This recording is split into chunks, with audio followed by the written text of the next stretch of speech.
बुखार से आपके साथ। और आज हम बात करते हैं कुछ अहम खबरों की कि इंडिया ने पिछले 24 घंटों में 16,922 केसेस की रिपोर्ट की है कोरोना को लेकर। तो यहाँ पर देखिएगा आप, हम 4th पोजीशन पे पहुँच गए। इटली को हमने काफ़ी पीछे छोड़ दिया है और आने वाले कुछ समय में हो सकता है अगले माह तक, अगले महीने तक हम क्रॉस कर दें 5 लाख का जो रेशो है। जैसे मैंने आपको पहले भी बताया था कि हो सकता है 5 लाख का रेशो हम क्रॉस कर दें, क्योंकि अभी के जो टोटल आंकड़े हैं वो 4,70,000 कुछ है। यहाँ पर एनएसओ सर्वे की, एनएसओ सर्वे जो एम्प्लॉयमेंट पे होता है, लेबर पे होता है, उन्होंने सर्वे किया और उन्हें पता चला कि फाइनली हमारे पास जो 70% एम्प्लॉयमेंट होती है वो कोई लीगल पेपर नहीं रखती।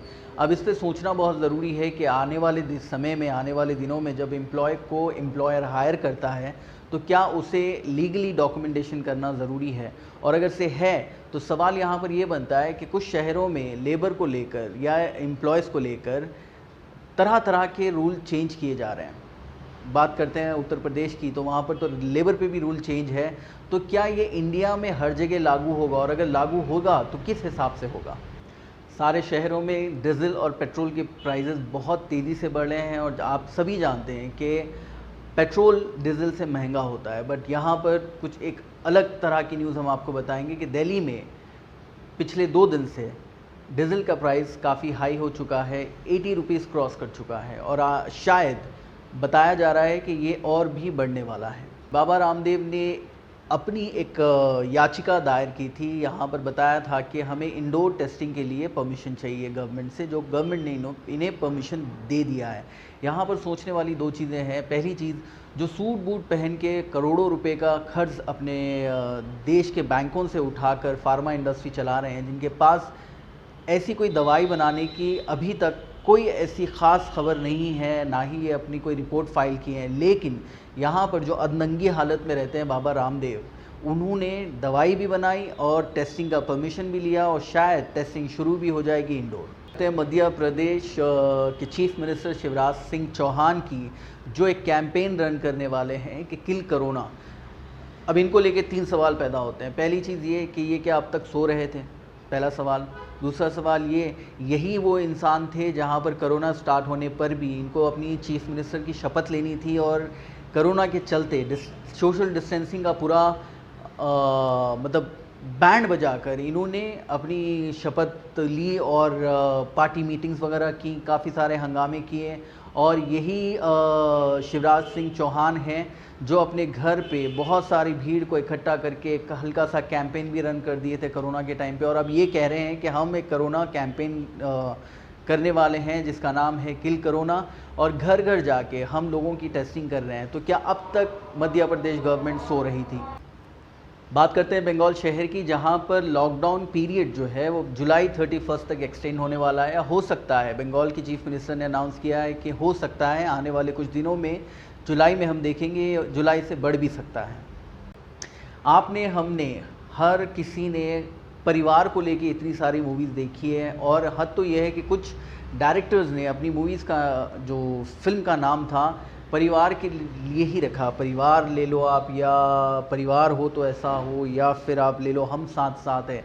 लेकिन कुछ समय से, पिछले 4 महीने से हर परिवार को बिखराने वाली जो बीमारी है वो है कोरोना। बात कर रहे हैं हम गांधी हॉस्पिटल हैदराबाद की। हैदराबाद गांधी हॉस्पिटल में 50 लोग जो अपनी बीमारी से क्यूर होकर बाहर ठहरे हैं, उन परिवार के इंतज़ार में कि वो आए और उन्हें ले जाए। लेकिन उन 50 लोगों के परिवारों ने मना कर दिया है उन्हें अपने घर वापस ले जाने से। कितनी अजीब बात है कि एक बीमारी ने आपके परिवार को बिखरा दिया, एक बीमारी ने आपको अपने अपनों से दूर कर दिया है। सोचिएगा ज़रूर, बहुत अजीब सी बात है, हमें बोलने में शर्म आ रही है, आप तो कर रहे हैं। बढ़ते हैं अपनी आखिरी खबर की ओर, जहां पर राखी सावंत, उम्मीद करते हैं आप सभी के चेहरे पे मुस्कान आई होगी। राखी सावंत जिनके सपने में सुशांत सिंह राजपूत आए और कहा कि राखी तुम शादी करो और मैं तुमसे दोबारा जन्म लूँगा। हाय फ्रेंड्स, आपको गुड न्यूज़ देना चाहती हूँ मैं। कल रात को मैं सो रही थी और सोई सडनली मुझे एक झटका हुआ। मैंने कहा कौन है, कौन हो? मैंने कहा मैं सुशांत। कुड यू बिलीव कि मेरे ड्रीम में आए, मेरे सपने में आए और उन्होंने मुझे कहा मैं फिर से जन्म ले रहा हूँ, मेरे फैंस को बोलो कि मैं फिर से जन्म ले रहा हूँ। मैंने कहा वो कैसे? बोलता मैं तुम्हें बहुत जल्द बताऊँगा। मैंने कहा नहीं मुझे पता, मैं तुम्हारे फैंस को कहना चाहती हूँ। बोलता आके तुम शादी करोगी और मैं तुम्हारी कोख से जन्म लूँगा फिर से, और जो मेरा बच्चा बन के आएगा वो सुशांत होगा। Could you believe? आप बिलीव करो या ना करो दोस्तों, मैं सच बोल रही हूँ। मैं कल शॉक हो गई, पसीना पसीना हो गई नींद में। हाँ, तो मैंने कहा सुशांत तुम तो मेरे बहुत अच्छे दोस्त हो, मेरे भाई जैसे हो। उन्होंने बोला हाँ, इस दुनिया ने मुझे बहुत सताया है, इस फिल्म इंडस्ट्री ने मुझे सताया है, बहुत कुछ दिया भी है और बहुत कुछ मुझसे छीन भी लिया। ये बहुत कुछ मुझे दिया भी है, मुझसे छीन भी लिया है। मुझे बॉयकॉट किया गया पार्टी से, मुझे बॉयकॉट किया गया लॉबी से, मुझे बॉयकॉट किया गया हर जगह से। और मीडिया में ये सभी मीडिया न्यूज़पेपर वाले सब लोगों ने मुझे क्या क्या मुझे इल्ज़ाम लगाए। कभी कहा दिमागी संतुलन ठीक नहीं, कभी कहा ये ठीक नहीं, कभी कहा मुझ पर हमेशा इल्ज़ाम लगाए। मैं जी के क्या करूँगा जब मेरे हाथ में फिल्में ही नहीं है। मुझे हमेशा धोखा दिया गया। थैंक यू कंगना, कि कंगना ने मेरे सपोर्ट किया और मेरे देश की जनता ने मुझे सपोर्ट किया, मेरे फैंस ने मुझे सपोर्ट किया, राखी सावंत तुमने सपोर्ट किया। लेकिन उन लोगों को मैं देख लूँगा। अभी भी मैं जिंदा हूँ, भले मेरी रूह जिंदा है। सुशांत ने मुझे कहा शरीर नहीं है तो क्या हुआ, आत्मा जिंदा है, मैं किसी को नहीं छोड़ूंगा, मैं किसी को नहीं छोड़ूंगा। मैंने कहा ठीक है। फिर मेरा आँख खुली तो मेरे सामने सुबह 4 बजे थे, और 4 बजे का सपना सच होता है दोस्तों। मैं क्या थी, और जितने भी प्रोड्यूसर हैं उन्होंने मैसेज भी दिया है मुझे, सुशांत ने मेरे ड्रीम में आके, कि आपकी जितनी भी फिल्में अधूरी पड़ी है थोड़ी बहुत, उसमें उन्होंने कहा है कि वो फिल्म को पूरी करें। उनका रिप्लेसमेंट तो हो नहीं सकता, वो कैसे पूरी होगी वो देख ले। लेकिन उन्होंने ये भी कहा है कि मेरी बहन, मेरी दोस्त राखी सावंत का एक आइटम सॉन्ग भी रखे, सनी लियोनी का भी एक आइटम सॉन्ग रखे, राखी सावंत का भी कॉम्पिटिशन में आइटम सॉन्ग रखे सनी लियोनी के साथ। हाँ, तो ये उनकी फिल्म हिट हो जाएगी, उनके फैंस के लिए सारी फिल्में।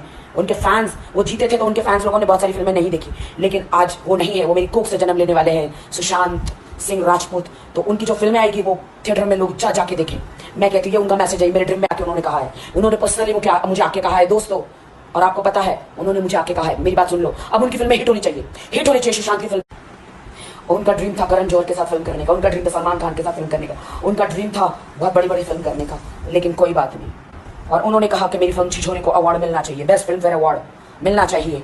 तो ये मैं मैसेज दे रही हूँ उनकी तरफ से फिल्म फेयर वालों को, जो भी हिंदुस्तान का नंबर 1 अवार्ड नाइट है, उनकी फिल्मों को अवार्ड मिलना चाहिए। ये उन्होंने पर्सनली मुझे मेरे सपनों में आके कहा है। आईफा अवार्ड और फिल्म फेयर अवार्ड मिलना चाहिए। तो मैं भी गुहार लगाती हूँ फिल्म फेयर और आईफा अवार्ड वालों को कि सुशांत की फिल्मों को अगर आप उनकी सचमुच इज्जत करते हैं, अगर आप उनको सचमुच श्रद्धांजलि देना चाहते हैं, तो उनकी फिल्मों को अवार्ड दो, और उनके फैंस लोगों को और उनके लोगों को, उनके पेरेंट्स को खुश करो, उनकी फिल्मों को बार बार देखा जाए। जय हिंद, जय भारत, जय सुशांत, जय सुशांत, जय सुशांत।